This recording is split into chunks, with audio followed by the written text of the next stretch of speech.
वो वही लड़का होगा जो लालच के एकदम होगा, क्रिकेट का लालच होगा, भूख होगा तो क्रिकेट का प्यास होगा। उस पे हम लोग बहुत सारे लड़के हैं, लगभग 50 लड़के। या फिर सुबह से आप 6 बजे से लेकर 9 बजे कीजिए, 9 बजे के बाद अपना जॉब कीजिए, पढ़ाई कीजिए, सब कुछ फॉलो भी करता हूँ। लक, लेबर, फेवर करेगा, आपके जो लोग हैं, आपकी एकेडमी है।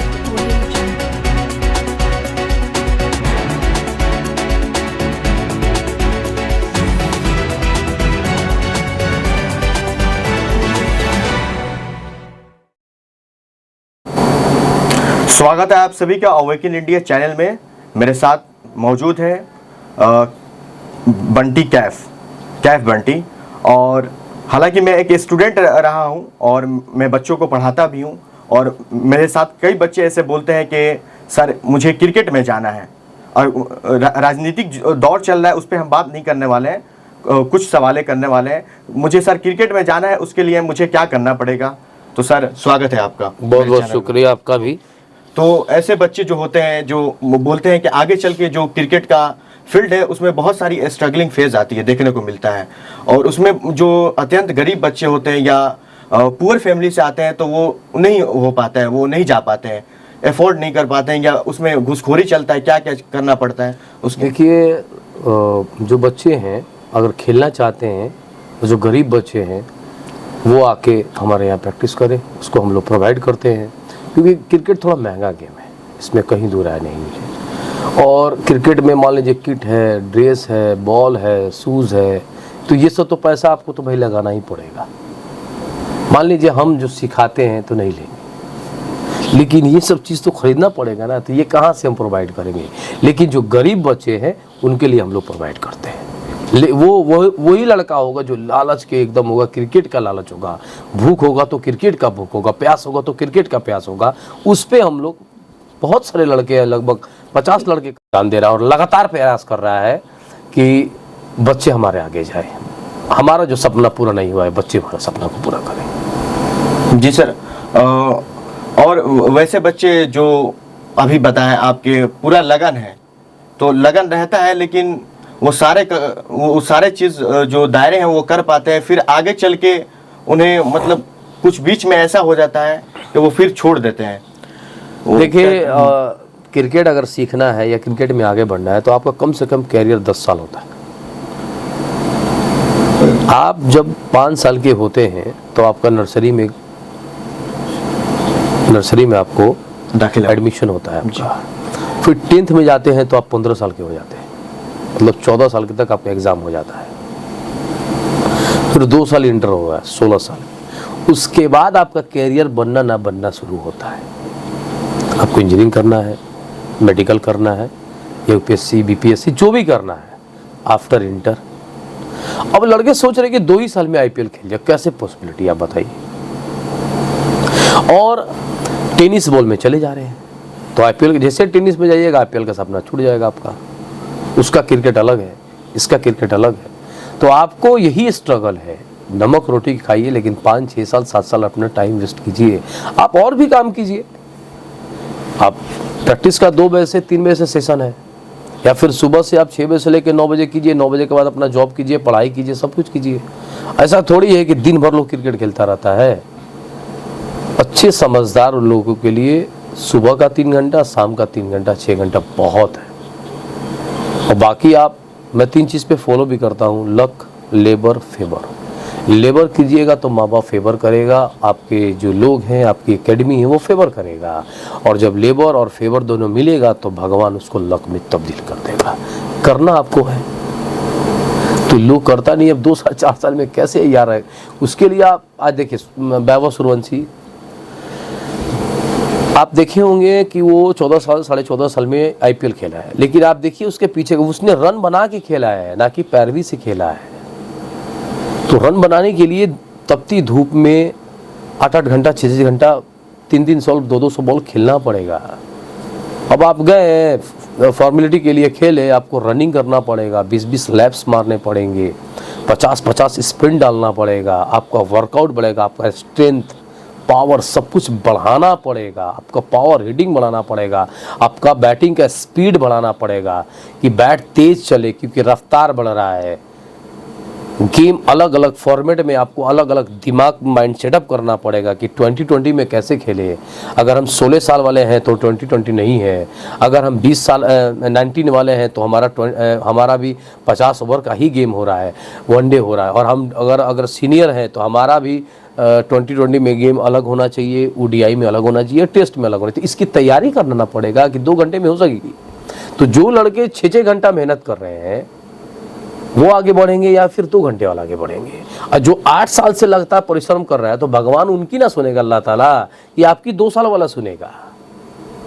दिन भर आप अल्लाह अल्लाह कीजिए, हम अल्लाह अल्लाह करते हैं, आप कोई 1 घंटा अल्लाह अल्लाह करेगा तो सुन लेंगे अल्लाह ताला, भगवान आपको सुन लेंगे। दिन भर आप भगवान भगवान कीजिएगा तो उनका सुनेंगे कि 2 घंटे वाला सुनेंगे।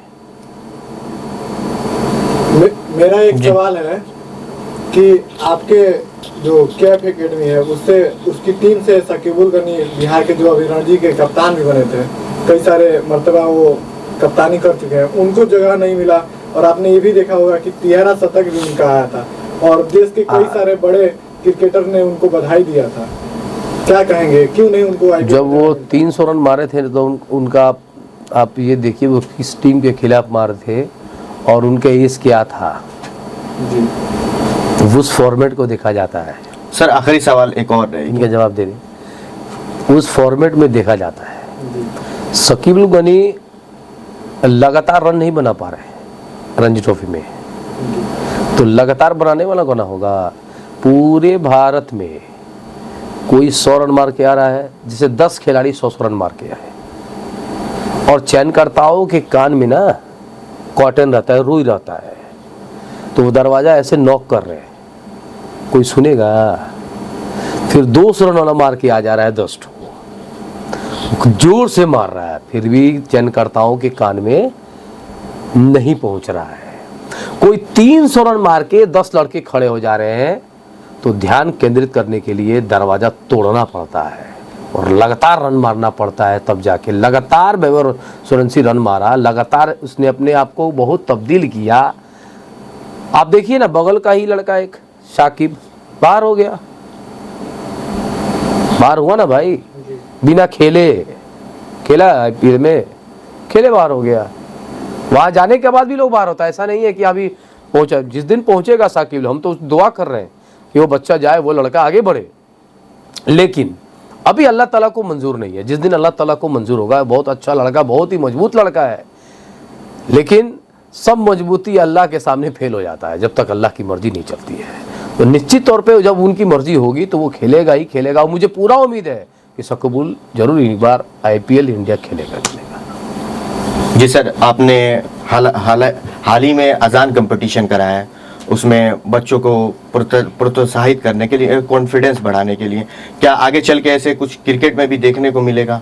वो जज हमारे जो डिस्ट्रिक्ट क्रिकेट एसोसिएशन के जो सचिव हैं नंदन कुमार सिंह जी, तो हम लोगों ने कुछ, अब जब ये बरसात का थोड़ा सेशन आएगा ना, उसमें कंडीशनिंग कैंप रखेंगे हम लोग, और उसमें हम लोग ये रखेंगे कि 10 लड़कियों का चयन करेंगे, 10 खिलाड़ियों का बॉलर और 10 बैट्समैन, मतलब 20 होंगे। उसमें एक विकेट कीपर भी होंगे, स्पिनर भी होंगे, पेस बॉलर भी होंगे, बैट्समैन भी होगी।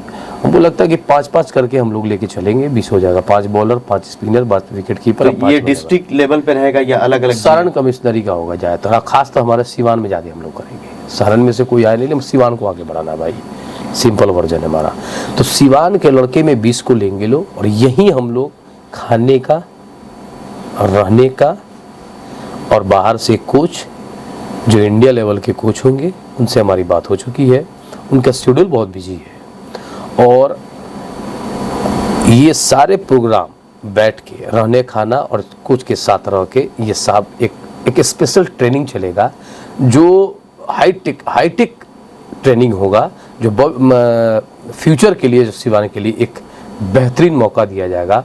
और इसमें हमारे जिलाधिकारी जो महोदय हैं उनका भी सहयोग रहेगा, उनसे भी सहयोग लिया जाएगा, अधिकारी जो है उनसे भी सहयोग लिया जाएगा, क्योंकि सब कोई अगर इसमें मदद देगा तो निश्चित तौर पे एक अच्छा प्लेटफॉर्म तैयार होगा और सिवान बेहतरी की तरफ जाएगा, तभी IPL और इंडिया के लिए रिप्रेजेंट करेंगे। क्या जो अलग स्टेट से जो बच्चे चाह रहे हैं आने के लिए कैफ एकेडमी ज्वाइन करना चाह रहे हैं, आते ही हैं। तो उनके लिए हॉस्टल रहेगा? अगले 4-5 महीना में हॉस्टल हम लोग तैयारी कर लेंगे, निश्चित तौर पे हॉस्टल में लगे हुए हैं। अभी गोपालगंज से ही फैमिली आई थी, अभी फ़ोन ही आया था, आपके आने से पहले ही फ़ोन आया था कि आप हॉस्टल में हैं। तो देखिए हमारी मेहनत जो है ना, बहुत हम ईमानदारी के साथ मेहनत करते हैं। अब अगर आप नहीं रहते तो मैं स्टेडियम चला गया तो वहीं ना आता भी, और वहीं पर कभी कभी बरस भी कर लेता हूँ, वहाँ पर लगाया है। अभी हमारे जिलाधिकारी महोदय साहब का बहुत बड़ा शुक्रगुजार हूँ कि उन्होंने शेड लगवा दिया, बैठने का जगह दे दी, बोरिंग लगवा दी, नहीं तो बहुत मुश्किलात से गुजर रहा था राजेंद्र स्टेडियम। और बीच में उन्होंने राबिस गिरवा के जो स्थिति गड्ढे उड्ढे हो गए तो भरवाने का, तो हम उनके शुक्रगुजार हैं जिलाधिकारी महोदय का, जो डीएम साहब हमारे हैं। और अभी स्टेडियम के पीछे उन्होंने बहुत ही खूबसूरत एक पचमिंदरा का एक सौंदर्यीकरण कराया, बहुत ही लाजवाब, जो अब वहाँ पे महिलाएं बच्चे जाके वहाँ पे एक प्लेग्राउंड की तरफ बना दिया गया है, झूला वगैरह लगा दिया गया है। तो ऐसे अगर डीएम साहब अगर कुछ दिन और रहें, हम लोग तो चाहेंगे कि रहें, क्योंकि हम लोग स्पोर्ट्स से जुड़े हैं और इन्हीं के द्वारा स्पोर्ट्स का स्टेडियम का बहुत ही कार्यकलाप हो रहा है। यहाँ तो विधायक पूछने वाला नहीं है, ना एमपी कोई पूछने वाला है, तो हम लोग अधिकारी पे ही निर्भर रहते हैं कि हमारे अधिकारी अच्छे आएंगे तो वो काम करेंगे। जैसे कि संतोष कुमार मौल सर आए तो बहुत अच्छे काम किए, उन्हीं का देन है कि कैफ एकेडमी वहाँ पर स्थापित हुआ।